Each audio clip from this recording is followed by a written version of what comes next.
If you want to reset secure folder password on the Samsung Galaxy A27, then there are two things that I will mention in this video. So the first thing that I want to mention is the option to normally reset the password. So if your secure folder is locked and you have a Samsung account added to the secure folder, I mean it is assigned to the secure folder, if you enter an incorrect password, which I actually entered the correct one, let me just do that again. So if you enter an incorrect password, then you will see forgot password, pattern, or probably PIN option over here. So you should be able to tap over here and then use your Samsung account to reset the password. But that option is only available if you have the Samsung account assigned to the secure folder, which you can do by going to settings of the secure folder. So I'm going to tap on these three dots, then go to settings.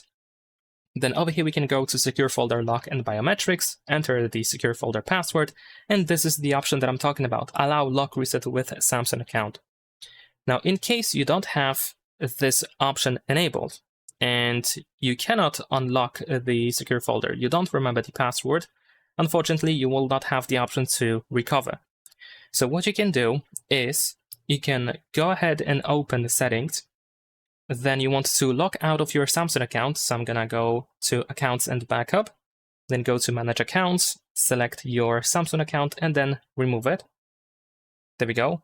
Let's sign out. I also need to enter the password, so let me just quickly confirm that.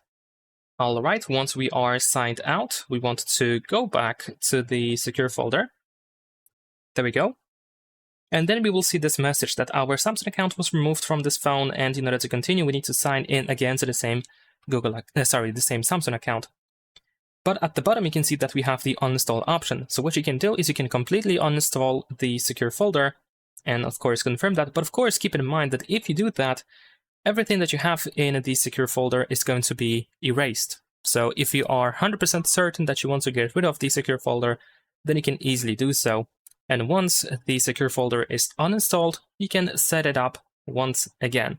You can do so by going to settings, then you can choose security and privacy. Then over here, go to more security settings, and here we have the secure folder. And that's pretty much it. Leave a like and subscribe.